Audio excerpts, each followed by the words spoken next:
Hello again, this is Ishak Abdullahi, and this podcast you tuned into is sponsored by Mom. Thank you very much for tuning in again. Today we are going to talk about the truth about Mr. Eazi's music. And the truth is, it is more of what works and less of what doesn't work. Mr. Eazi was born in 1991 in Port Harcourt in Nigeria. His father was a pilot and he was responsible for nurturing Mr. Eazi's career. He is the one behind the popular music Banku music, which is a combination of Ghanaian highlife and also Nigerian patterns. A graduate of mechanical engineering from KNUST in Kumasi, Ghana, he holds an MSc degree in engineering management from Coventry University. Eazi started recording as a hobby in 2010 with a group called Code Red. His first made his record in 2012 called PP Dance, which has about 200k views on YouTube right now in this streaming era, and that's very, very important. And that record was big in his college. In July 2013, he released a mixtape called About to Blow, and as you can see, evidently he's blown now. His popularity got on its peak after he released King Tight in 2015, and that was in Ghana, and that record has been huge and very, very instrumental in his career. In 2016, he received the Mobile Award for Best African Act, and he also received Headies Awards.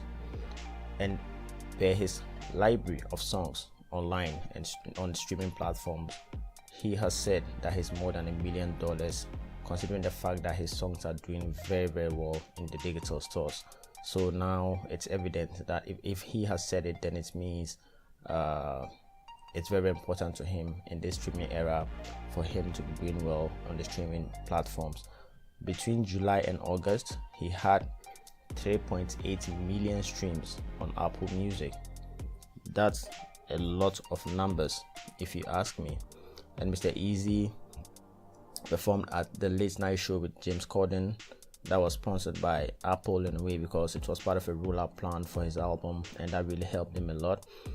4 months ago, Mr. Eazi signed a label licensing deal with Universal Music South Africa.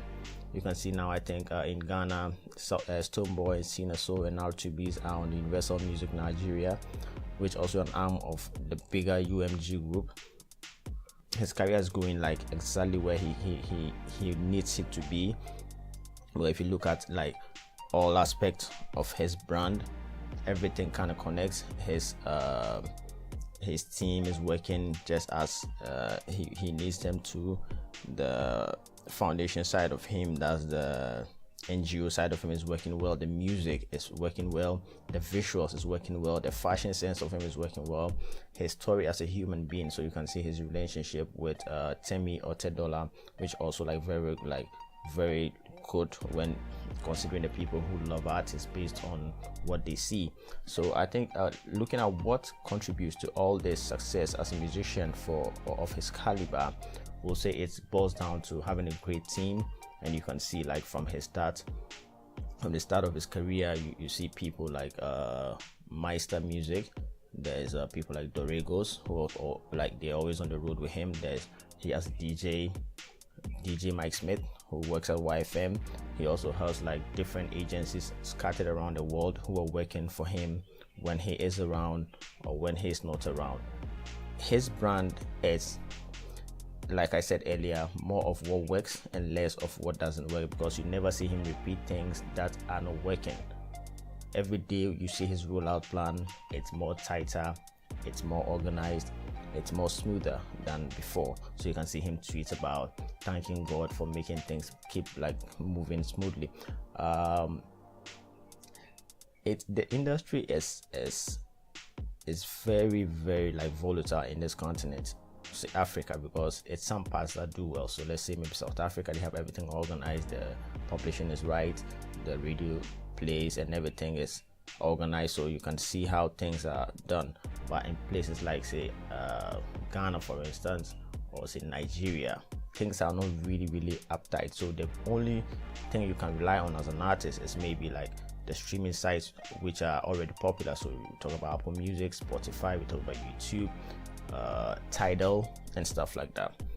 He has really understood that right from the get-go, and he's really maximizing the power of these platforms, and it's working for him. I think honorable mention to Manifest was also like doing a lot of good work online, and you can see what he does with Tidal, even having a playlist and all that, so we can give him a shout out for that. Also, another thing about the Eazi brand is he has active listeners. A lot of the Eazi fans have engaged with him in the form of, say, following him, retweeting him, or liking him on a social media platform, being it Twitter, Instagram, Facebook. A percentage own his music, another percentage actively follow him and kind of like tune into his messaging. And then also there are others that go out there and keep streaming his music or downloading and buying the music, which is very important as an artist, because if you have an artist who has like say 1 million followers, and then you release a project and only about 20,000 people go and then buy the project, that's about 980,000 others like sitting there just looking at you as an artist, even though they follow you on social media. And that's not really what an artist wants, because passive listeners is not the best thing for an artist. In this streaming age, you need people to really like vouch for you and want to do something for you. So on this note, I think on the continent, I think I'll shout out AKA fans, I'll shout out Casper Newvest, I'll shout out Shatta Wale, I'll shout out Stone Boys fans, I'll shout out Sarkodis fans, the Sack Nation. Also, I think Wizkid's fans are doing good with that. Also, the videos fans also do well in terms of helping him stream and get like massive numbers. Techno and a few people are getting it right, but considering the number of people on the continent and the artists on the continent, I think just about like a 1% are getting it right, and we hope everybody gets it right at some point, and then we get like a lot of money from these platforms. Also, I think he's always there, because if you look at the kind of content, that's another point. So you look at the kind of content Mr. Eazi creates, it's not one piece of content for all the platforms, for the same content for all platforms. It's different kind of content for different platforms. So what he writes on Twitter is different from what you see on his Facebook. What he put on his Facebook is different what the kind of pictures you see on his Instagram. His videos are different. It's not predictable sometimes, because you see like, okay, so there's one thing that's been consistent for a while now, him having say dance videos for his songs before they even premiere, and that really like makes the song catch on a lot, because you look like Pour Me Water, for instance, has a dance video, then later on it comes with its own video. By then you see, if you look, it's just the same song, but it has two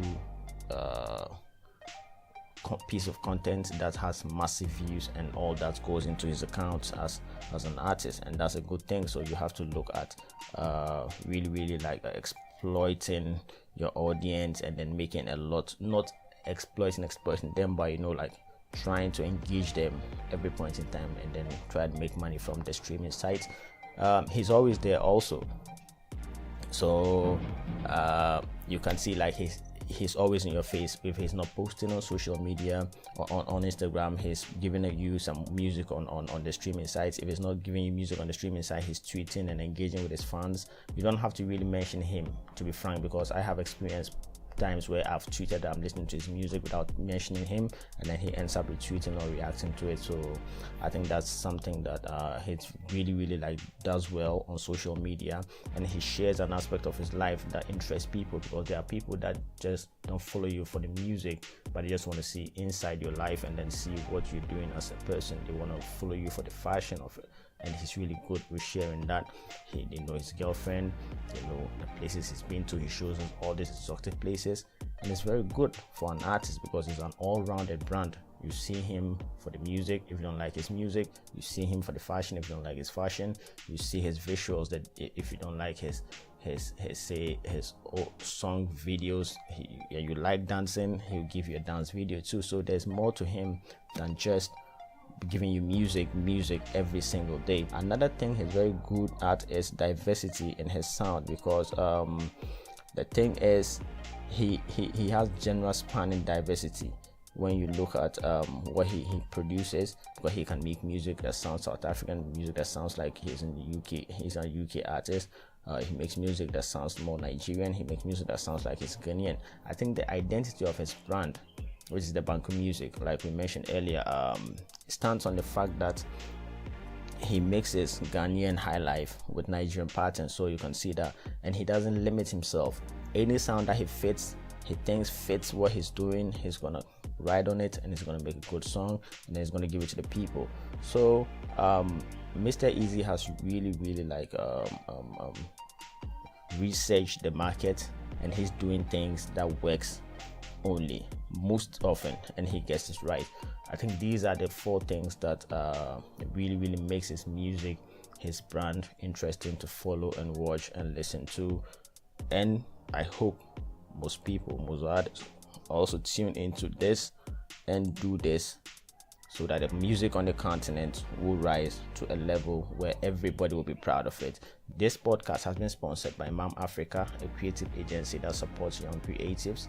My name is Ishaq Abdullahi. You can follow me on social media at One Story Only on Twitter, Instagram, Facebook. You can also follow my work on wifemghana.com. It's been a pleasure hanging out with you. Thank you very much.